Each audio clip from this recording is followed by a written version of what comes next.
कि घर की वो 4 मर्यादा कौन सी है जिस मर्यादा में नारी रहे तो उस घर में संपदा नहीं घटती,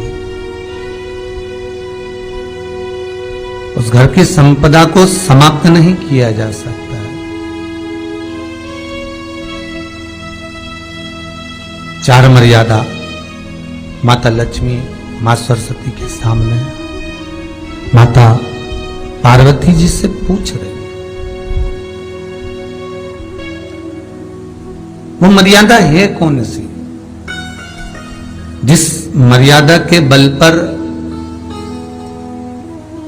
एक जो घर बसता है, घर जो बसाया जाता है, उस घर में सुख, सौभाग्य, संपदा, सत्ता, वैभव, प्रतिष्ठा, यश, कीर्ति, आरोग्यता, ये सब वहां रहे।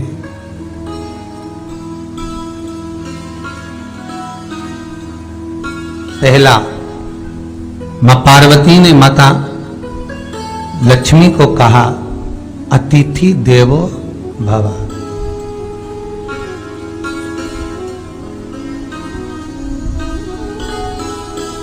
हमारे दरवाजे पर जब कोई अतिथि आए, हमारे दरवाजे पर कोई मेहमान आए, तो हम उसका आदर करें। परिवार के लोग जो आदर कर रहे हैं वो अपनी जगह पर है, भाई आदर कर रहा है वो अपनी जगह पर है, जेठ आदर कर रहा है वो अपनी जगह पर है, देवर मान सम्मान दे रहा है वो अपनी जगह पर है। पर सबसे पहला सम्मान घर की स्त्री को अतिथि का करना चाहिए।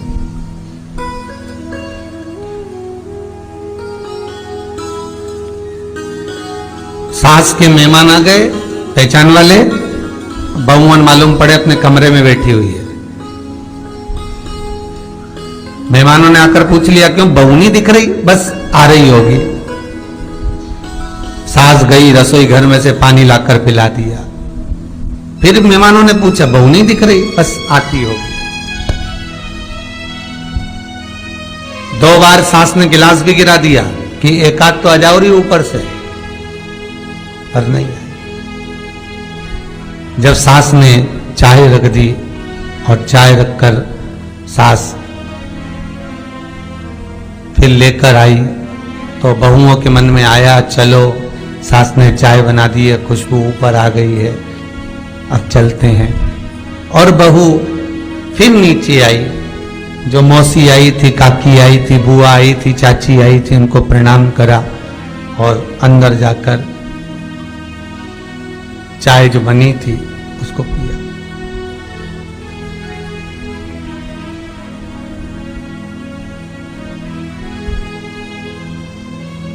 एक गरुड़ पुराण में लिखा है, 94 तरह के नरक में एक नरक है जो दरवाजे पर आए हुए अतिथि का सम्मान नहीं करता, उसको जल नहीं पिलाता, उसका मान सम्मान नहीं देता, उसका आतिथ्य नहीं देता, उसके लिए भी एक नरक रखा गया है।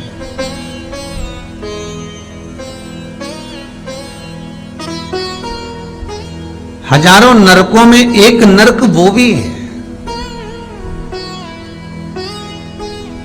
जिसका हमने आतिथ्य ना करा हो। मेरा बहुओं से निवेदन है, सास के रिश्तेदार आए तो आप उनका भी आदर करिए, और आपके रिश्तेदार आए तो आप उनका भी आदर करिए। जेठानी के रिश्तेदार आए तो आप उनका भी आदर करिए, और देवरानी के रिश्तेदार आए तो आप उनका भी आदर करिए। आप किसी न किसी रूप में जो अतिथि आया है वो न जेठ का है, न देवर का है, न वो सास का है, अतिथि घर का है, किसी एक व्यक्ति का अतिथि नहीं है।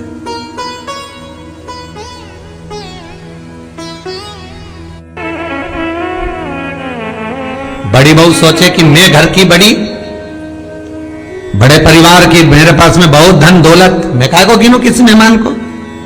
छोटी बहू सोचे मैं काय को गिनूं, मंजली सोचे मैं काय को गिनूं, संजली सोचे मैं काय को गिनूं।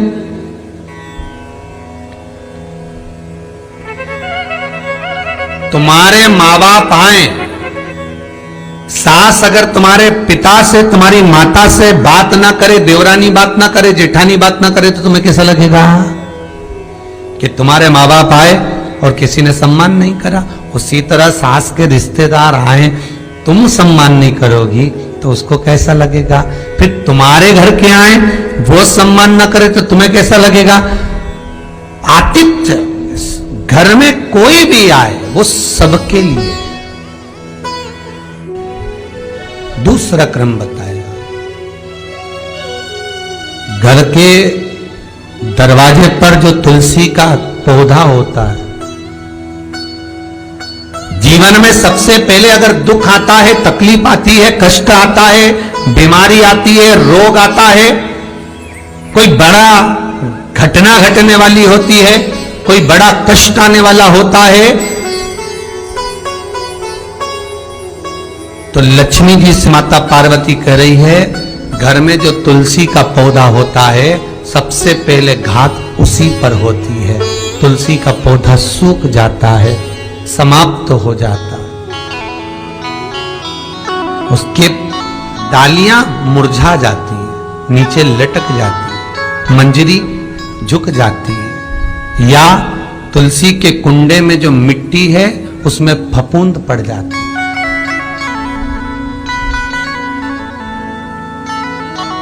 कितना सुंदर बात कही है महाराज। तुलसी के क्यारे में, पद्म पुराण, तुलसी के क्यारे में जो हम जल डालते हैं, वो जल हमने जब डाला और वो जल अगर नीचे गिर रहा है, उसका भी दोष वर्णन है महाराज, उसका भी दोष हमारे शास्त्रों में वर्णित किया गया। तुलसी के क्यारे में अगर जल डाल रहे हैं और वो जल जमीन पर बह रहा है, गिर रहा है, उसका भी दोष है। तुलसी के क्यारे में उतना ही जल दिया जाए जितनी मट्टी सोख ले, 2-4 8 बूंद पानी गिरे चल जाएगा। तुलसी के क्यारे में छिद्र रहता है, बूंद बूंद पानी टपक जाए वो चल जाएगा। पर तुमने तुलसी के क्यारे में जो जल भरा, लोटा भर भर के डाल दिया, और ऊपर से जो जल कुंडा भरा कर उलीच में से, अर्थात भराने के बाद जो नीचे गिर रहा है, वो दोषपूर्ण है महाराज, उसकी दोष था।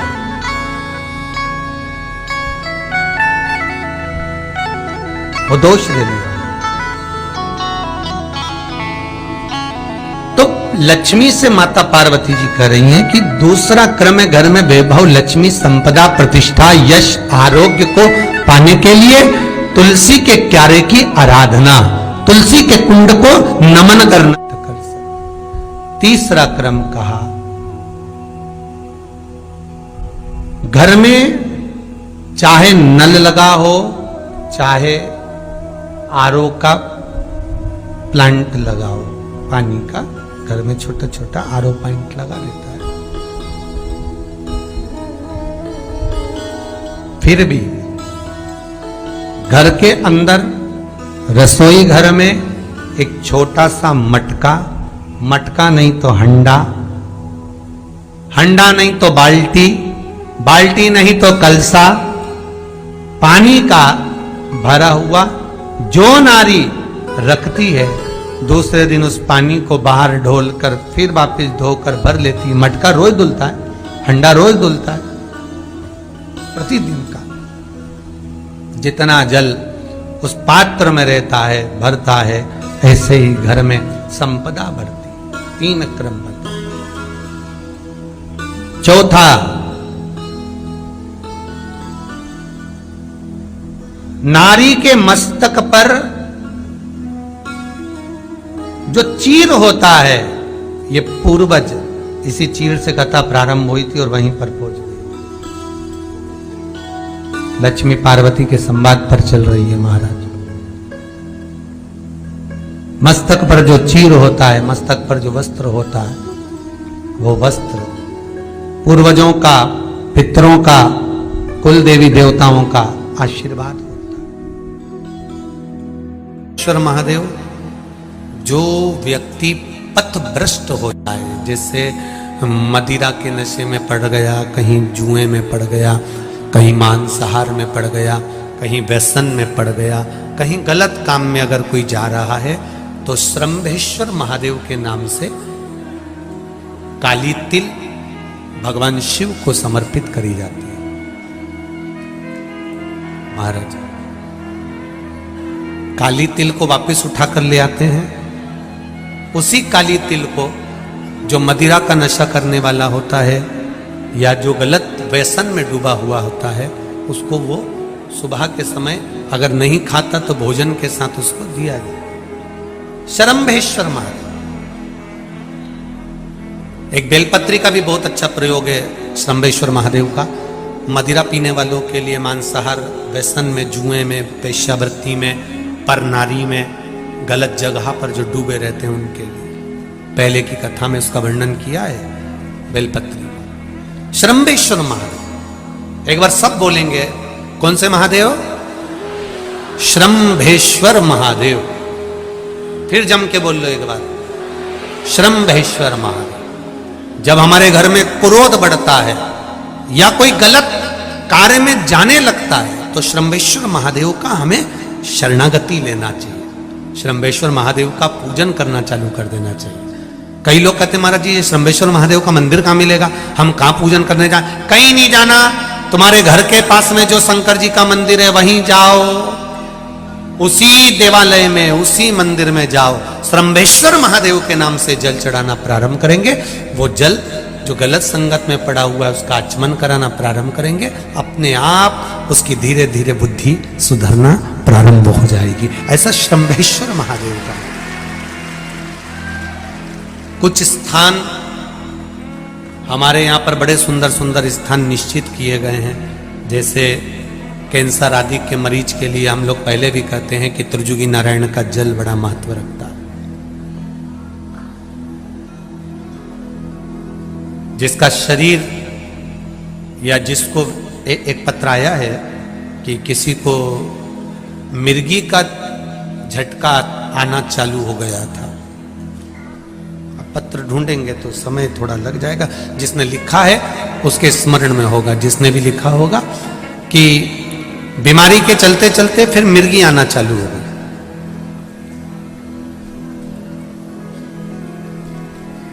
जिसने भी लिखा है वो दोनों हाथ एक बार हिला देना। जिसके लिए भी लिखा होगा वो इतना ध्यान नहीं आ रहा। तो उनको मिर्गी का झटका आना प्रारंभ हुआ। अब मिर्गी का झटका आना प्रारंभ हुआ, कई महीने निकल गए, मिर्गी के झटके बंद नहीं हो। तब उन्होंने पत्र में लिखा है कि शरम्भेश्वर महादेव का आपने जो वर्णन करा था 31 बेलपत्र वाला, गुरुजी हमने वो 31 बेलपत्र वाला प्रयोग करना प्रारंभ करा और उन्होंने पत्र में लिखा है कि मिर्गी के झटके भी बाबा की कृपा से ठीक हो गए हैं। अब कोई झटके उनको आ नहीं। शरम्भेश्वर महादेव का जो वर्णन है, शरम्भेश्वर महादेव का जो गुणगान है, ये कोई साधारण नहीं है।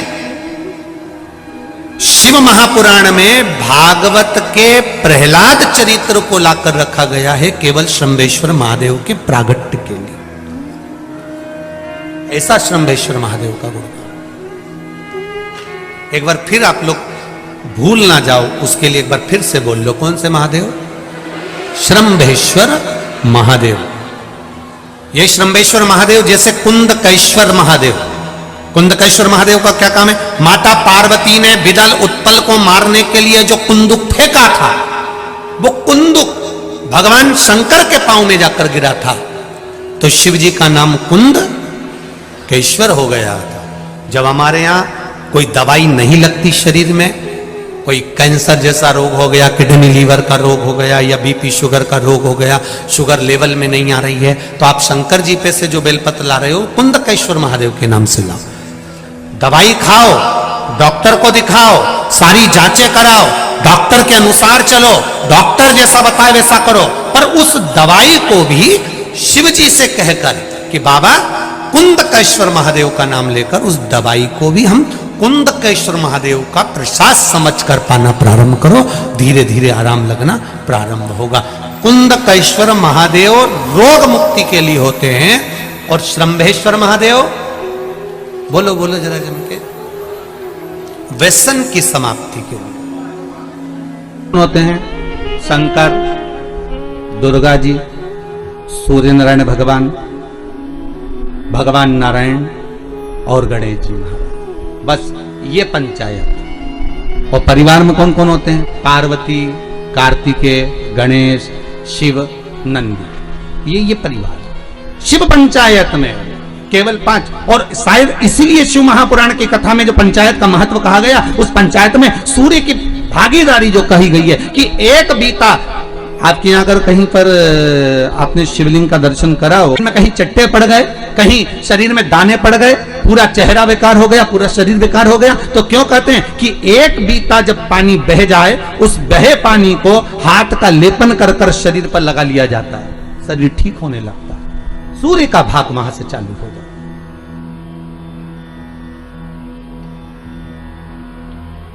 शिव पंचायत का बड़ा महत्व है महाराज जी। अगर आप लोगों ने लिंग पुराण पढ़ी होगी या शिव महापुराण पढ़ी होगी तो उसका बड़ा महत्व है महाराज। कहते हैं में मक्खन का लेपन कर दो। काय का लेपन करना है? माखन का लेपन कर दो। और 5 देवताओं के सामने चौमुखी 5 दिए लगा, 4 बत्ती के घी के, गाय के घी के, एक एक देवता के सामने एक एक दिया लगाओ पंचायत का। और काम ना कर कर वापिस लौट कर आ जाइए। वो केस विजयता अगर देगा तो आपके पक्ष में ही देगा, हार नहीं सकते। आप सभी को राधे राधे, जय श्री कृष्णा, जय गौ माता। और आज की वीडियो में महाराज जी ने जानकारी दी कि सोमवार की अष्टमी के दिन यह उपाय करना है। सोमवार की अष्टमी को अगर आपके शरीर में कहीं पर भी चटके पड़ गए हो, दाग हो, धब्बे हो, कील मुहासे हो, एलर्जी हो गई हो, किसी भी प्रकार का आपके पूरे शरीर पर कोई भी अगर रोग है, तो ये अष्टमी के दिन आप ये उपाय आप अवश्य करिए। उपाय क्या करने हैं? शिव मंदिर में जाकर आपको 5 दिए घर से बनाकर आटे के ले जाने, चौमुखी, और वह दिए शुद्ध गाय के, देसी गाय के घी से वह दिए बनाने हैं। और 5 देवताओं पे अलग अलग, सबके सामने अलग अलग दिए रखने हैं, और दिए चौमुखी दिए होने चाहिए। तो ये उपाय आप सोमवार के दिन अवश्य करिए। और मक्खन से लेपन भी करना, थोड़ा सा मक्खन भगवान पे भी अर्पित करना है, और कुछ लेपन अपने शरीर पे भी चढ़ा हुआ आपको से लगाना है, शरीर पे जहाँ पे भी दाग धब्बे हैं। तो ये उपाय आप अष्टमी वाले दिन आप अवश्य करिए, आपको जरूर राहत मिलेगी। आज की वीडियो में इतना ही। आप सभी को राधे।